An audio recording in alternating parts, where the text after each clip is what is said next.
많이 권하였으되 지금은 갈 뜻이 전혀 없으나 기회가 있으면 가리라. 아멘. 아멘. 자, 우리가 고린도 전서를 쭉 강의를 하는데 지난 시간에 선교 사역을 감당하기 위한 원리라 그래서 고린도 전서 16장에서 세 가지를 말씀하고 있어요. 사도 바울은 우리가 선교를 하려고 한다면 어떻게 해야 되는가?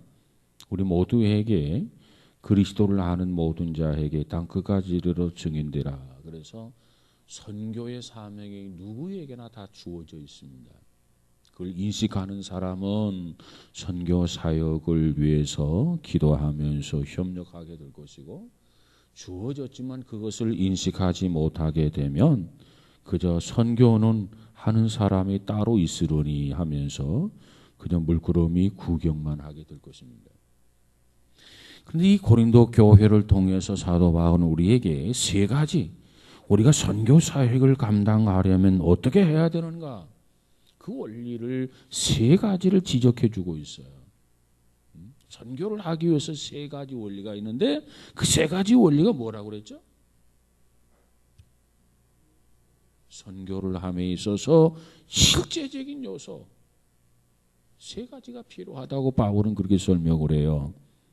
선교하려면 세 가지 요소가 필요해요. 뭐가 필요하다고 그랬죠? 물질, 돈이 필요해. 돈. 돈 없이 선교 못해. 그 다음 또 두 번째로 시간. 나 바빠서 못해요. 바쁘면 못하죠.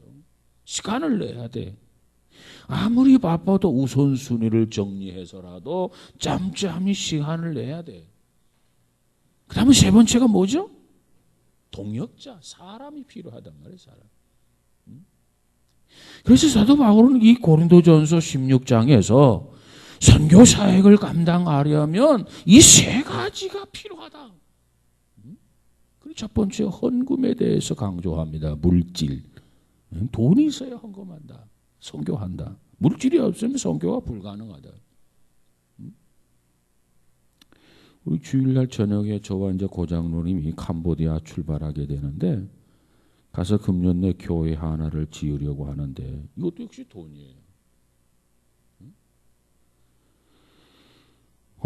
이제 가서 답사 가서 지역을 한번 둘러봐야 되겠고 적절한지 그래서 마땅치 않으면 또 다른 장소 없느냐 물색거리에서 여기면 좋겠다 이게 선정을 하고 그리고 와서 이제 여러분에게 보고를 하고 그 일을 집행을 시키는 거죠. 그러려면 돈을 보내야 돼. 자, 2,500이 들어간다. 그러면 1차, 2차, 3차에 걸쳐서 보내주겠다 한다든가. 그렇게 해서 현지에서는 그 돈을 가지고 이제 교회를 지키기 시작해야죠. 말은 그래요. 2달이면 지을 수가 있는데 우기기 때문에 석 달은 잡아야 될 것입니다. 비가 온다는 거죠. 우리로 말하면 장마철이라는 거죠. 그렇기 때문에 2달은 어렵고 석 달은 되지 않겠나 이렇게 봅니다. 그래서 이제 8월 달에 만약에 시작한다 그러면 8, 9, 10이 될 거고 7월 달부터 시작하면 7, 8, 9가 될 것이고 자, 그건 어쨌든 간에 금년 해가 가기 전에 완공을 해서 또 우리 교인들 가고 싶으신 분 다 또 신청을 받아가지고 제 생각에는 추수감사절 지나고 나서 한번 갔다 왔으면 좋겠다. 헌당했으면 좋겠다 그런 생각이 들어요. 제가 이 선교는 말로만 가지고 되는 거 아니라 실제적으로 돈이 필요해. 돈. 그래서 헌금에 대해서 7가지 원리를 우리가 지난 시간에 같이 공부했어요. 헌금은 반드시 자원에서 드려라. 자원에서. 누구의 강요에 의해서 마지못해 해서 헌금 드리지 말아라. 하나님 기뻐하지 않는다. 자원에서 드리라. 두 번째로 의무적 차원에서 드리라. 국가에 대해서는 세금도 내고 말이야. 소득세도 내고 주민세도 내고 하는 것처럼 하나님 앞에서 헌금에 대해서 그건 나의 의무다. 왜 헌금을 강조하나 어쩌나 뭐 그거 신경 쓰지 말고 스스로 헌금 정신은 의무적 차원에서 헌금에 참여해라. 그리고 규칙적으로 해라. 하고 싶으면 하고 말고 싶으면 말고 그러지 말고. 믿음이 없는 초신자는 뭐 그럴 수 있겠지요. 왜 아무것도 모르니까. 그러나 이제 교회 직분자가 되고 세례를 받았으면 이제 헌금 생활도 규칙적으로 이루어져야 돼요. 규칙적으로 해라. 그 다음 네 번째로는 수입에 비례해서 드려라. 수입에 비례해서. 한 달에 10만 원 가지고 쓰는 사람과 100만 원 가지고 쓰는 사람이 헌금이 동일해서 되겠습니까? 수입에 비례해서 드려라. 그리고 반드시 준비하고 드려라. 지금적으로 드리지 말아라. 그래서 사실 우리가 토요일 날 주일을 준비해 놓는 게 좋아요. 아니면 주일날 아침 일찍이 교회 나오기 전에 집에서 준비하는 게 좋아요. 저는 그렇게 생각해요. 물론 교회 와서 준비해서 드리는 것도 좋지만 그보다 더 좋은 것은 주일 아침에 집에서 출발하기 전에 다 준비하고 그리고 책가방을 다 챙기고 그리고 주일이면 좀 복장도 좀 달리하고. 왜? 이날은 거룩한 날이고 이날은 구별된 날이고 우리가 하나님 앞에 예배하는 날이니까 좀 다른 날과 좀 다른 복장을 하는 게 좋아요. 무청바지 입으면 하나님 예배를 안 받으시는 그게 아니고 내가 예배드린 내 자신 정성이 거기에 들어간단 말이에요. 정성. 그냥 추리닝바람으로 예배드리고 하면 정성이 들어가 있지는 않아요. 여러분 한번 보세요. 여러분 스스로 한번 해보시기 바랍니다. 정말 정장을 하고 예배를 드릴 때와 그저 추리닝바람으로 신발도 안 신고 스리퍼 직접 신고 양말도 안 신고 맨발로 예배 드리는 거하고 정말 신발을 신고 양발을 신고 좀 더 정장을 하고 그리고 예배 드리고 그 여러분 스스로 한번 예배를 드려보면 이건 너무 소홀한 거다. 하나님 기뻐할 것 같지 않다. 여러분 호텔에 가더라도요. 복장이 점잖하지 않으면 눈치해요. 눈치. 한번 훑어본다고요. 껄끄럽게 대해준단 말이죠. 하나님 앞에 예배 드리는데 특별히 주일날은 좀 달라야 돼. 누구를 위해서가 아니라 나 스스로를 위해서. 그래서 준비하고 드려라. 그 다음 다섯 번째로 뭐가 있죠? 은혜의 응답으로 드려라. 내게 주신 은혜를 무엇으로 보답할꼬? 하나님이 내게 주신 그 은혜, 하나님이 내게 베풀어 준 그 사랑, 그 은혜와 사랑의 응답으로 헌금을 드리라는 거예요. 그 다음 마지막으로 일곱 번째가 있어서 그거 뭐 있죠? 성도의 교제. 교제라고 하는 것은 어떤 친구 관계만 생각하기 쉬운데 그렇지 않아요. 이 코이노니아라고 하는 단어는 굉장히 심오한 단어인데 그 내용은 삶 전체에 내가 참여한다 그 뜻이에요. 삶 전체. 그 사람의 삶 전체에 내가 참여한다. 외로울 때 가서 대화의 대상자가 되어주는 것도 교제고요. 어려울 때 가서 물질로 도와주는 것도 이것도 교제고요. 이게 코이노니아의 뜻이란 말이에요. 그 사람에게 뭐가 필요하느냐? 대화의 대상자가 필요하느냐? 물질이 필요하느냐? 사랑이 필요하느냐? 관심이 필요하느냐? 그 사람의 필요를 충족시켜주는 것. 그 사람의 삶에 참여하는 것. 이것이 코이노니아란 말이에요. 그러니까 헌금을 드릴 때도 헌금의 정신은 성도의 교제. 그래서 구제도 하고 정말 그렇게 할 수 있다고 한다면 얼마나 좋겠습니까? 그래서 상대방을 아끼고 사랑한다? 그렇다면 물질까지라도 줄 수 있는 사랑이라야 그 사랑이 진짜 사랑이죠. 초대교회 성도들이 그 사랑을 가지고 살았단 말이에요. 초대교회 성도들이 그와 같은 믿음을 가지고 살았단 말이에요. 성경은 뭐라고 말씀하고 그러냐? 그들은 물질을 유무상통했다 그랬어요. 내가 있는 것도 다 꺼내놓고 너가 있는 것도 다 꺼내놓고 서로 필요를 같이 썼다 그 말이야. 아 이건 내 거니까. 아 이건 만지지 마. 이건 내 거야. 그게 아니고 왜? 그들은 사랑이 풍성했기 때문에. 이게 물질관이에요. 예루살렘 교회는 모교회죠. 근데 그 모교회가 어려움 가운데 처하게 된단 말이에요. 그것을 고린도 교회가 그 소식을 듣고 헌금을 모아가지고 전달해 줍니다. 자기 모교회. 아니 모교회가 지교회를 도와줘야 되는데 모교회가 어려운 일을 당하니까 지교회가 헌금을 모아가지고 모교회를 도와줬단 말이에요. 이것이 성도의 교제요 연합이다. 그래서 7가지 헌금에 대해서 말씀을 드렸고, 자 시간에 대해서 조금 말씀을 드리다가 마쳤는데, 자 시간 사용에 대한 원리를 한번 생각해 보려고 합니다. 선교를 하려면 돈, 헌금이 있어야 돼, 물질이 있어야 돼.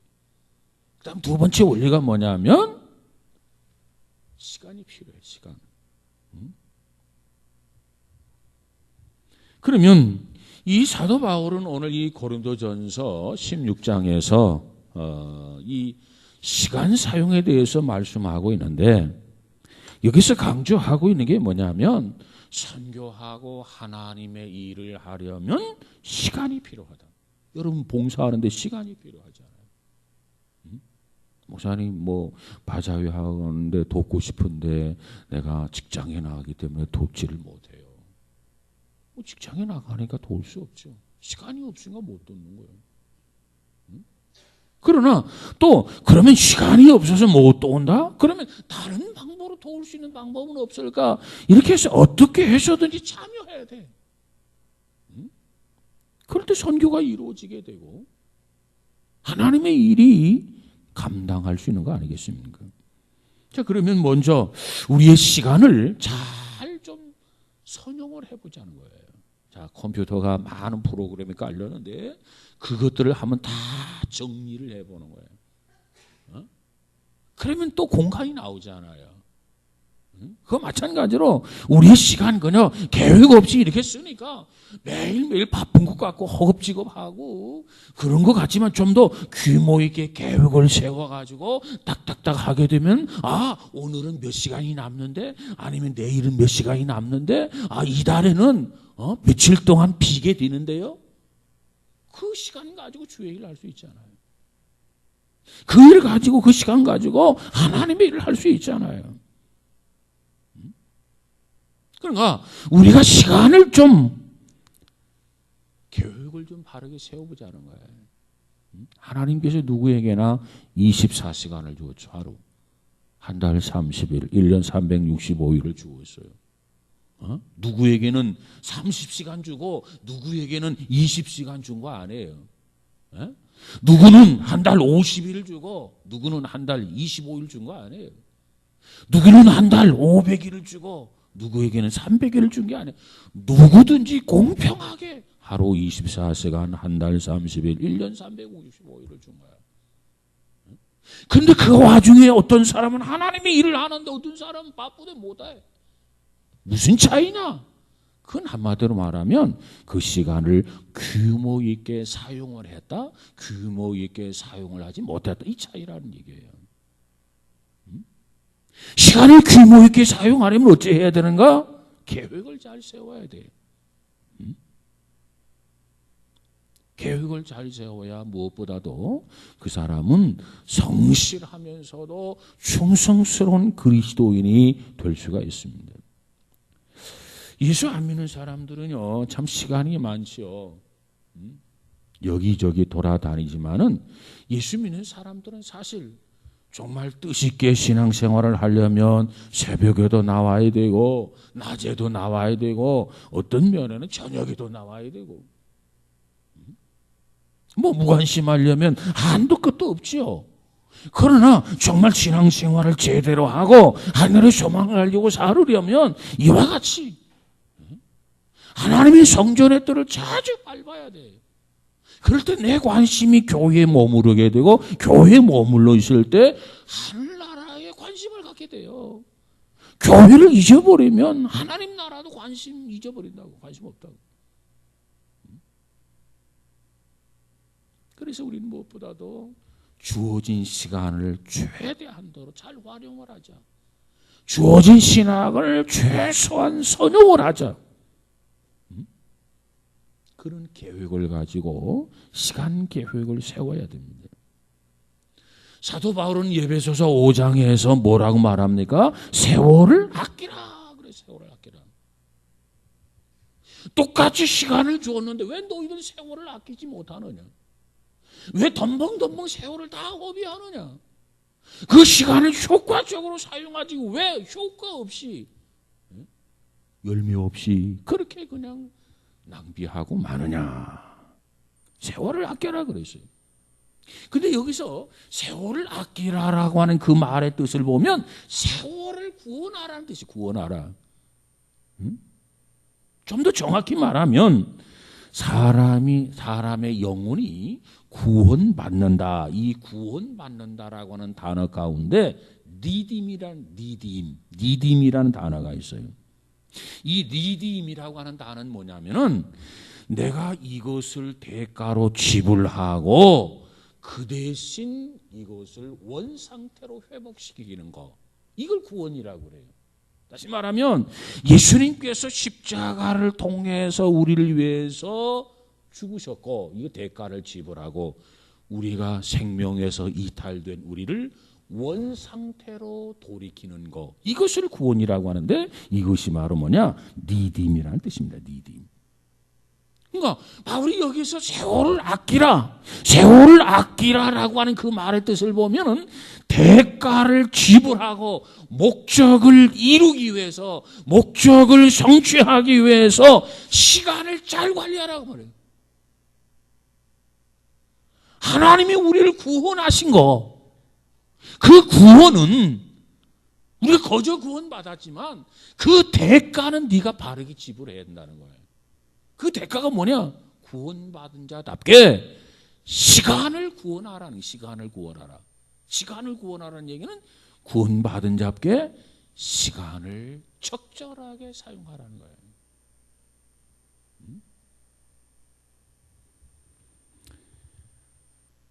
그래서 세월을 아끼라, 이 말은 굉장히 의미가 깊어요. 그러면 우리가 세월을 아낀다, 이 시간을 관리한다, 어떻게 해야 되느냐? 몇 가지를 살펴보면 먼저 계획이 있어야 됩니다. 계획이 없으면 세월을 아낄 수가 없어요. 세월을 선용할 수가 없어요. 계획을 세워야 된다. 그래서 오늘 이 고린도전서 16장에 보면 사도 바울은 고린도 교회를 향해서 가르치는데 그 가르침의 내용을 보면 시간 선용의 중요한 원리를 가르쳐주고 있습니다. 시간을 잘 사용하려면 계획이 좋아야 된다. 계획을 잘 세워야 돼요. 우리가 그런 말을 하죠. 돈은 버는 것보다도 쓰기가 더 어렵다. 이게 무슨 소리예요? 아니 세상에, 아니 돈 벌기가 어렵지 쓰기가 어려운가? 나는 돈 벌기가 어렵더라고. 쓰기는 아주 쉽더라고. 여러분 그렇게 말하는 사람이 있을 수 있어. 그러나 그 말하는 의미를 바르게 안다고 한다면 그래 맞아. 돈이란 벌기보다도 쓰기가 더 어려워. 이 돈에 대해서 제대로 아는 사람은 그 말에 대해서 동의하지 않을 수가 없을 겁니다. 마찬가지라. 시간도 마찬가지. 시간도. 시간 사용을 그러기 위해서는 계획을 세워야 돼. 자, 오늘 아침에 일어났다. 오늘 할 일이 뭐냐? 몇 시에 뭐하고 몇 시에 뭐하고 몇 시에 뭐하고. 그리고 이렇게 뭔가 퍼즐을 이렇게 좁히듯이 맞추듯이 하고는 오늘 몇 시부터 몇 시 때는 좀 여유가 있는데 시간이 있는데 그 시간에는 뭐 할까? 이렇게 해서 규모 있게 써야 된단 말이에요. 그래서 오늘 본문에 보면 사도 바울은 자기 자신의 계획을 분명히 세우고 있어요. 4절에서 6절까지 한번 읽어볼까요? 4절에서 6절까지 시작. 만일 나도 가는 것이 합당하면 그들이 나와 함께 가리라. 내가 마게도냐를 지날 터이니 마게도냐를 지난 후에 너희에게 가서 혹 너희와 함께 머물며 겨울을 지낼 듯도 하니 이는 너희가 나를 내가 갈 곳으로 보내어 주게 하려 함이라. 그래서 지금 바울은 고린도 교회를 향해서 편지를 쓰면서 자기의 계획을 말해주고 있어요. 자기 계획을. 자, 내가 고린도 교회를 가기를 원한다. 그런데 여기 보면 마게도냐를 들린 다음에 내가 고린도 교회를 가기를 원한다. 그렇게 이야기합니다. 그런데 고린도 후서 1장의 내용과 이게 비교해 보면 조금 달라요. 고린도 후서 1장의 바울의 일정을 보면은 그렇습니다. 지금 바울이 이 고린도서를 어디서 쓰고 있느냐? 예배소에서 쓰고 있었습니다. 예배소에서 이 편지를 쓰고 있는데 계획은 예배소에서 배를 타고 고린도로 갈 계획을 바울이 세우고 있다는 거죠. 그리고 마게도냐에 가서 그 다음에는 다시 고린도에 가서 그리고 예루살렘으로 돌아갈 계획을 바울이 먼저 세우게 됩니다. 그런데 그 계획을 세웠다가 아무래도 그 계획이 여의치 못할 것 같다. 그래서 그 계획을 좀 이렇게 수정을 해요. 수정. 여러분, 이 계획하는 과정에서 언제나 수정이라는 과정은 필요합니다. 야, 이런 계획을 세웠는데 이 계획보다도 더 좋은 방법은 없을까? 더 좋은 일정은 없을까? 이것보다는 이게 낫겠는데? 해서 계획 일정을 이렇게 수정하잖아요. 그게 필요하단 말이에요. 한번 계획을 세웠으면 계획대로 밀고 가야지. 그거 아니야. 왜? 사람은 누구나 완벽한 사람이 없어요. 계획을 세웠다가 이게 좋은 걸로 알았는데 이틀 사흘 나흘 생각해 보니까 아니 이게 아니구나. 이게 더 좋겠구나. 수정을 한단 말이에요. 그것을 나쁘다고 해서는 안 돼요. 보다 더 나은 계획을 위해서 수정은 항상 필요한 거예요. 제가 이번에 이 캄보디아를 가는데 제가 이제 캄보디아 비행기 티켓을 인터넷에서 예약을 했어요. 그랬더니 성수기가 돼가지고 78만 원이 나왔어. 그래가 비행기 티켓 막 그거 어떻게 해? 그래도 가야지. 뭐 9월 달이나 뭐 성수기가 풀려지니까 뭐 그때는 좀 싸질 거라 그러는데 그래도 가야지 뭐 어떻게 해. 그래서 이제 예약을 딱 했어요. 예약을 하는 게 예약과 동시에 티켓팅을 해야 된다 이가. 그래가지고 카드 결제를 했어요. 그리고 한 이틀 지났어요. 고장로님께서 자기도 가겠대. 그래요? 그럼 내가 해주지.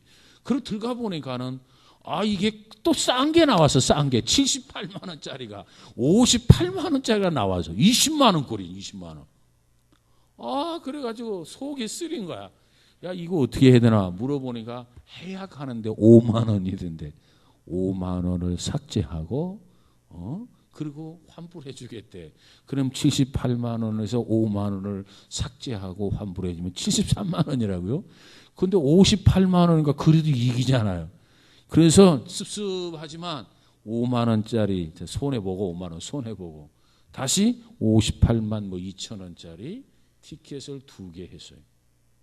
그래서 티켓팅을 했어요. 그러니까 항상 계획이라는 게 한 번 정했다고 그래. 야, 이게 완벽해. 그거 아니야. 누구든지 완벽할 수가 없어요. 더 좋은 방법이 나올 수도 있고 더 좋은 여정이 나올 수도 있고 그래서 사도 바울의 경우도 고린도 전서를 기록할 때와 고린도 후서를 기록할 때 여정이 바뀌어져요. 다시 말하면 계획이 바꿔진다는 거예요.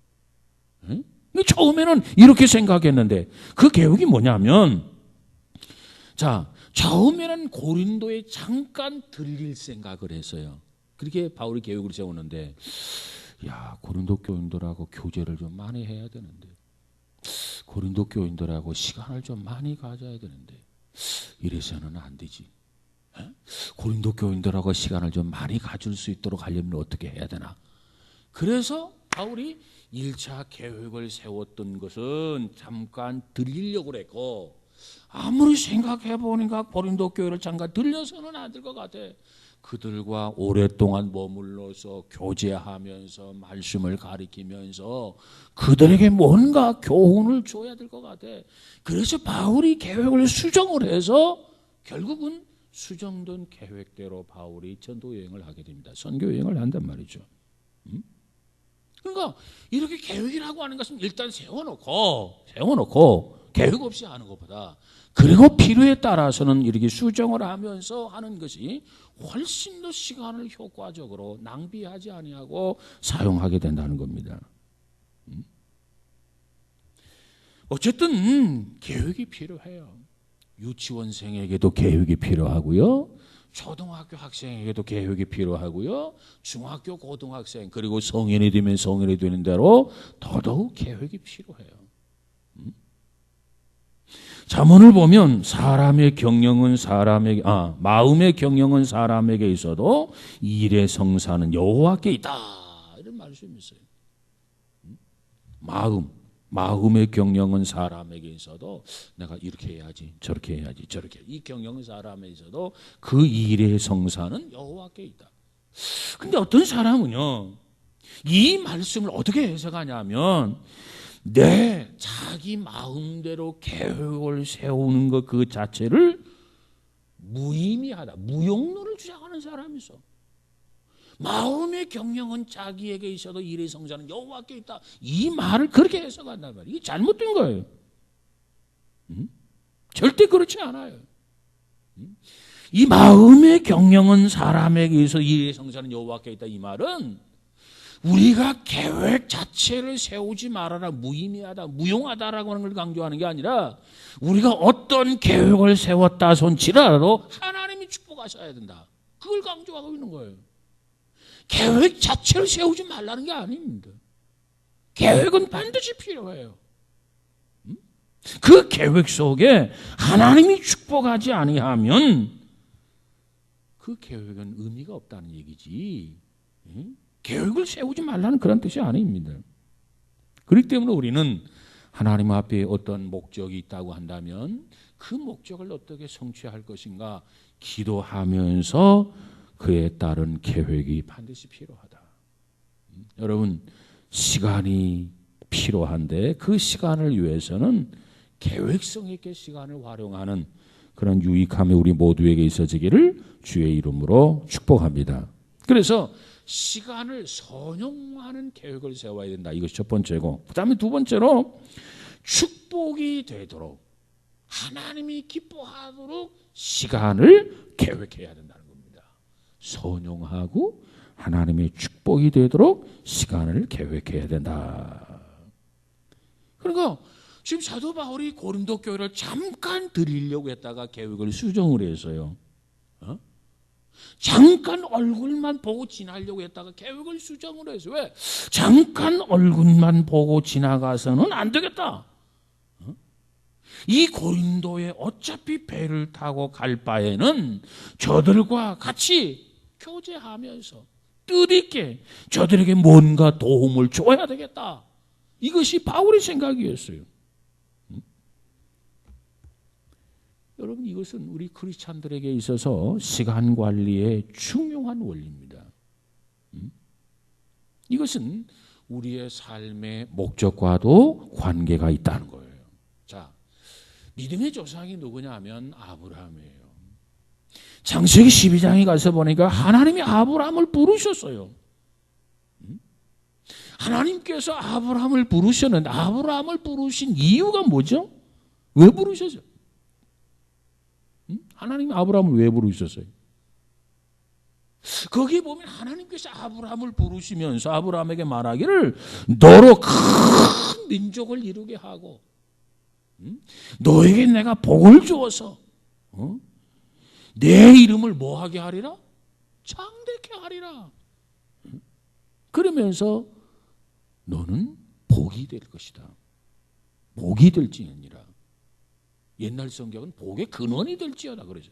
복의 근원이란 말을 복이 될지어다 이렇게 번역을 바꿔 있어요. 아마 복의 근원은 뭐 아브라함도 복의 근원, 믿음의 조상이라는 의미도 있지만은 복의 근원은 하나님이기 때문에 아마 번역을 좀 이렇게 바꾼 것 같아. 대부분 어쨌든지 간에 하나님께서 아브라함을 부르신 것은 아브라함에게 이웃에게 축복이 되는 존재가 되라는 거예요. 이웃에게 복이 되는 존재가 되라. 그래서 내가 너를 부른다는 겁니다.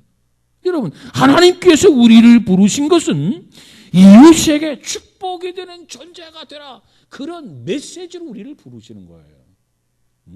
나만 배불리 잘 먹고 잘 살았다더라. 그러기 위해서 하나님이 우리를 부르신 게 아닙니다. 이웃에게 축복이 되는 존재가 되라. 이웃에게 유익이 되는 존재가 되라. 그러면 나에게 주어지는 그 시간을 어떤 사람과 어떻게 시간을 계획을 세워야, 어떻게 그를 도와주어야 그에게 유익이 되고 그에게 축복이 되겠나? 무엇보다도 축복이 되도록 시간 계획을 짜라는 얘기입니다. 그래서 어떤 면에서는 자기 중심의 시간 계획이 아니라 상대 중심의 시간 계획을 짜는 넉넉함, 여유로움도 우리에게 필요해요. 이것이 두 번째 원리예요. 그 다음에 세 번째 원리는 뭐냐? 하나님의 섭리 가운데 시간을 계획해야 된다. 하나님의 섭리 가운데. 자, 첫 번째 시간을 어떻게 해야 된다고요? 선용하는 계획을 세워라. 선용하는 계획. 두 번째로 축복이 되는 계획을 세워라. 그 다음에 세 번째 뭐라고요? 하나님의 섭리 가운데 시간을 계획하라는 거예요. 하나님 우리에게 주신 시간을.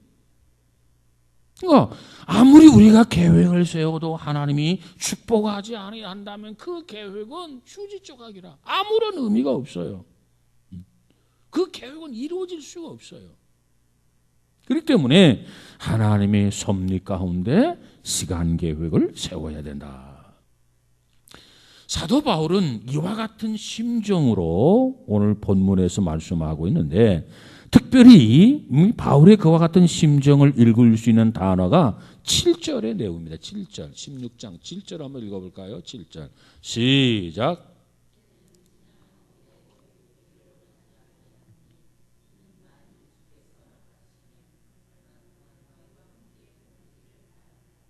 자, 여기서 중요한 내용이 나오는데, 만일 주께서 뭐 하시면? 허락하시면, 그래, 허락하시면. 만일 주께서 전의 성경은 원하시면, 그렇게 번역이 되어 있단 말이에요. 얼마 동안 너희와 함께 유하기를 바람이라. 그래서 여기서 말하고 있는 주께서 허락하시면, 주께서 원하시면, 이 허락하시면이란 단어, 이 뭐냐면 우리가 주로 편지를 쓰게 될 때, 크리스천들이 편지를 쓰게 될 때 주께서 원하시면, 주님이 허락하시면, 영어로 보면 Lord's willing, 그런 말입니다. 주께서 원하시면 자매와 형제와 뭐 시간을 보내고 싶습니다. 교제하고 싶습니다. 뭐 대화를 하고 싶습니다. 뭐 미팅을 갖고 싶습니다. 이렇게 말할 때 이런 용어를 쓰게 되죠. 이런 표현은 어디에서 나오느냐면 하나님의 섭리와 하나님의 주권을 신뢰할 때 나오는 표현이에요. 하나님의 섭리와 하나님의 주권을 신뢰하지 아니하면 이런 표현이 나올 수가 없어.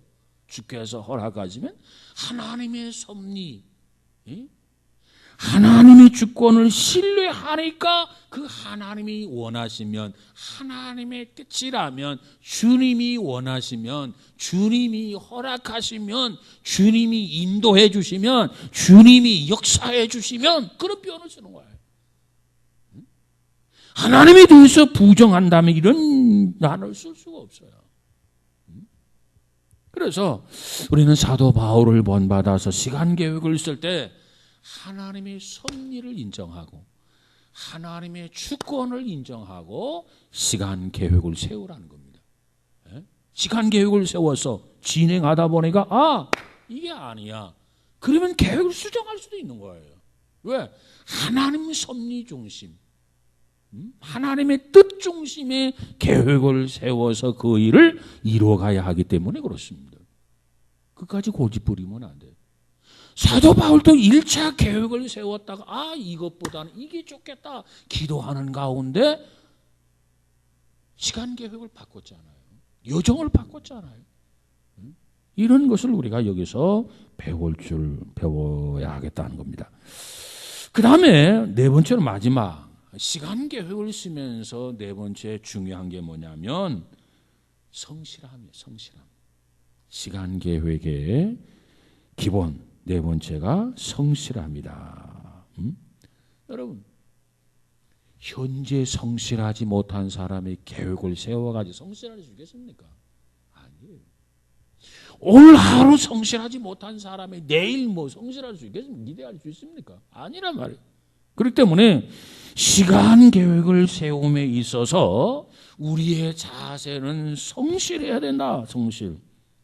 오늘 지금 현재 성실해야 된다.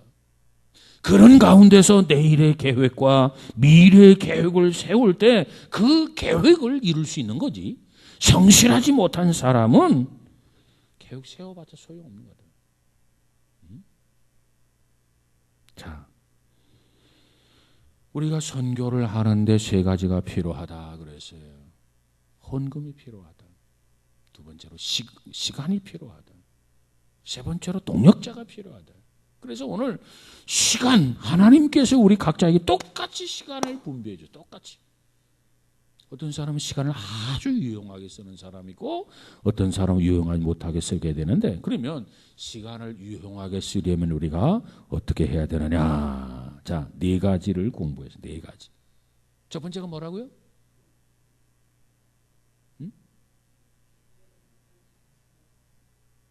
계획을 잘 세워야 되는데 첫 번째, 시간을 선하게 선용해야 돼. 선용의 계획을 세워야 된다. 그 시간이 남은데 남의 집 담벼락을 뛰어넘을까? 이러면 아니죠. 그 다음에 두 번째로 그건 뭐라고 그랬죠? 축복이 되도록 시간 계획을 세워라. 하나님이 축복해 주실 수 있도록 하나님을 기쁘게 하는 계획을 세워라. 세 번째로 섭리, 하나님의 섭리와 하나님의 주권을 인정하는 가운데 시간을 계획을 세워라. 그 다음 네 번째 뭐예요? 성실해야 된단 말이에요. 성실해야 된다. 그래서 우리가 무엇보다도 성실한 삶을 살아가게 될 때 하나님께서 우리를 들어서 더 크게 역사해 주시는 줄로 믿습니다. 그래서 이 고린도 교회에서 참 오래 머물고 싶었던 사도 바울이 9절을 한번 가서 볼까요? 9절 뭐라고 말씀하고 있는지 시작. 내게 광대하고 유효한 문이 열렸으나 대적하는 자가 많음이라 그랬어요. 지금 에베소에서 지금 편지를 쓰고 있는데 고린도 교회를 향해서 에베소 교회는 뭐라고 말씀하고 있냐면 광대하고 유효한 문이 열려 있다. 복음을 굉장히 많이 잘 받아들이는 그런 상태를 이렇게 바울이 표현하고 있어요. 그런데 그 다음에 가서 보면 광대하고 유효한 문이 열려서나 그 다음 뭐라고 말씀하고 있죠? 대적하는 자가 많음이라 그랬어요. 우리에게 복음의 기회가 많으면 많을수록 거기에는 사탄의 방해도 많다고 하는 거예요. 그러나 바울은 그곳에서 사탄의 지금 방해가 많지만은 지금 예배소를 말하는 거죠. 거기에 복음 전도의 기회가 놀랍게 역사하고 있단 말이에요. 그래서 당분간 예배소에 머물러 있다가 열심히 전도, 방해꾼이 있지만 그럼에도 불구하고 열심히 전도하고 그리고 나서 내가 고린도 교회를 방문하겠다 하면서 이 편지를 마감하는 것이 16장의 내용입니다. 그러니까 우리에게 위대한 꿈이 필요하고 위대한 비전이 필요해요. 기도하는 가운데 그러나 그 꿈과 비전은 성실함을 통해서 이루어지는 것이지 오늘 성실하지 못한 사람에게는 결코 그 꿈은 꿈이 아니라 개꿈이 될 겁니다. 비전은 비전이 아니라 웃음거리가 되고 말 것입니다. 그래서 성실하게 살아야 된다. 성실하게. 우리 국민학교 아이들이 시간 계획을 이렇게 세워서도 성실해야 그 계획대로 실천해 나가는 거지. 계획은 세워놓고 성실하지 못하면 그 계획 휴지 조각이 돼버려요. 하나의 벽면은 장식할는지 모르지만 아무런 의미가 없어져요. 그러나 성실한 어린아이는 그 계획을 세워놓고 그 계획 그대로 지켜나간단 말이에요. 그러면 속의 목적이 달성되는 거 아니겠습니까? 위대한 꿈이 이루어지고 비전이 이루어지게 된다 그 말이에요. 여러분 성실한 사람에게 꿈이 있어요. 꿈이 필요해요. 비전이 필요해요. 성실하지 못한 사람에게는 꿈이 필요치 않아요. 의미가 없어요. 자, 오늘은 특별히 선교에 대해서 세 가지 원리 중에 두 가지 시간 계획, 시간에 대해서 말씀을 드렸는데 아무쪼록 우리가 일상생활도 마찬가지고 교회 생활도 마찬가지입니다. 여러분 주어진 시간을 유익하게 잘 계획을 세워서 아마도 이 네 가지 원리대로 시간 계획을 세워서 살아간다면 여러분의 삶은 그저 성실하고 알찬 삶이 되지 않겠나. 시편 기자는 그런 말을 했죠. 성실을 식물로 삼으라고 그래요. 성실을 식물. 우리가 하루 밥 세 끼 먹는 식물 있잖아요. 성실을 식물로 삼으라. 우리는 성실해야 돼요.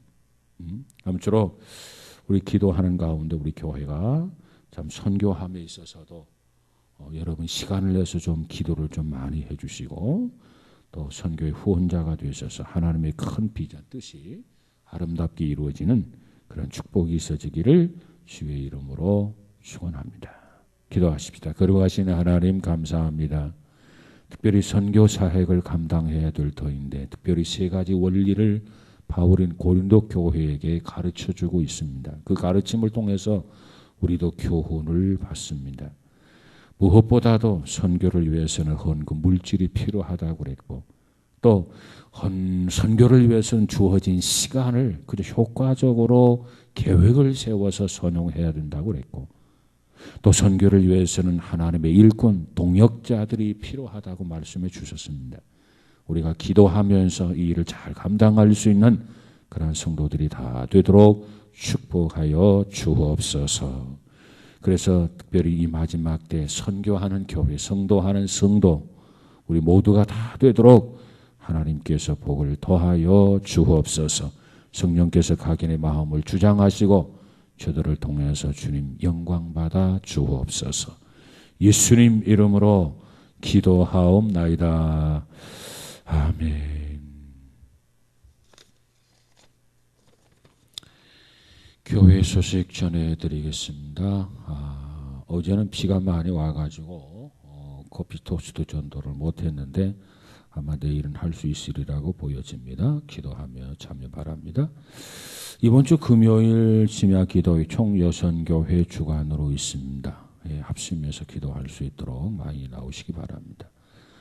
오늘까지 교사 강습회가 있었는데 특별히 어린이들과 교사들을 위해서 기도 많이 해주시기 바랍니다. 전교인 여름 수련회가 31일, 8월 1일, 2일에서 2박 3일 동안 있을 예정입니다. 특별히 기도로 준비해 주시기 바랍니다.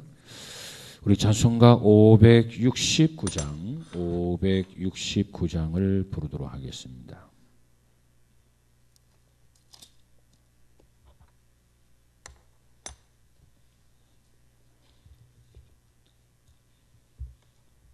(569장)